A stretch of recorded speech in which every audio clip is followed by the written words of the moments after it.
The city of Ginxville. It's a thriving, hustling, bustling metropolis. A beautiful place to live, work and study. And best of all, it's being destroyed by a tornado. That's not best. That's not best at all.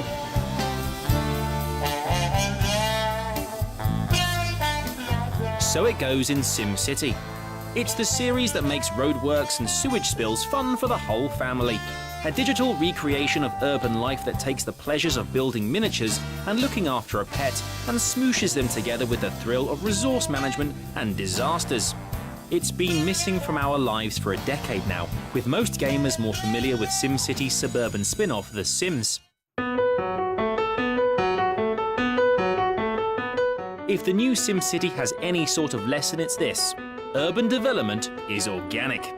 We might like to think that our streets and services can be planned or designed, but they're not. They're only managed. Everything in a city is grown. Everything in a city is connected. Everything in a city is dependent, and like a screaming child, it demands attention. As you play SimCity, you quickly realize the headache of local governing. There are so many pressures and limitations to consider, and always finite resources of space, fuel, and time. The seeds for all this growth in SimCity are the 3 zones you can designate: residential, commercial, and industrial. Unlike other strategy games, you don't place down each little structure in your community. They just spring up on their own, and like tending a tree, you'll need to cut these back sometimes, remove the dead leaves or cluttered branches to promote healthy new growth. The central premise of SimCity has always been a grand ambition, taking a system which depends on thousands of people working together in real life and putting it in the hands of just one. To achieve this all with more clarity than before, the developers of Maxis have turned to their Sim series for inspiration. The resulting new approach is clean and simple, often relying on bold, graphic representations of the game's complex numbers and ideas. While it's still an overwhelming amount to take in all at once, you'll appreciate the variety of streamlined statistical views you can bring up in real time, tracking everything from your city's happiness to its power supply.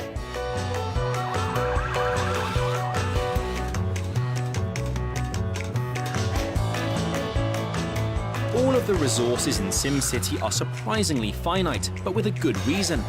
It's a very macroscopic experience.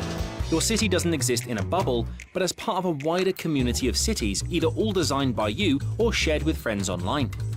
This means your city doesn't necessarily need a dump or a university or a major hospital, so long as these things exist in a nearby place your residents can use.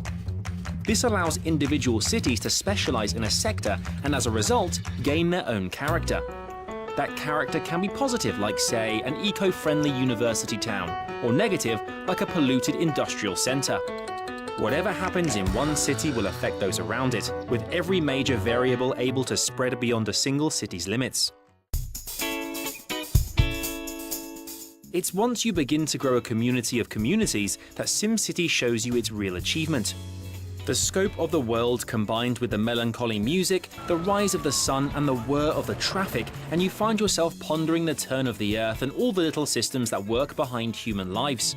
But it's not all about the big picture. Thanks to their new game engine, Glassbox, SimCity can become incredibly microscopic too. Each pedestrian can be followed around, every routine observed wherever you like.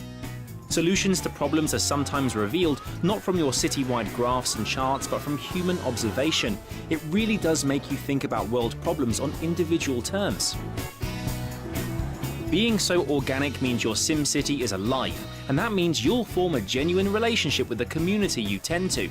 And now this living thing is part of something bigger than itself, Maxis are closer than ever to achieving the realism they strive for, without losing the fun from the foundations.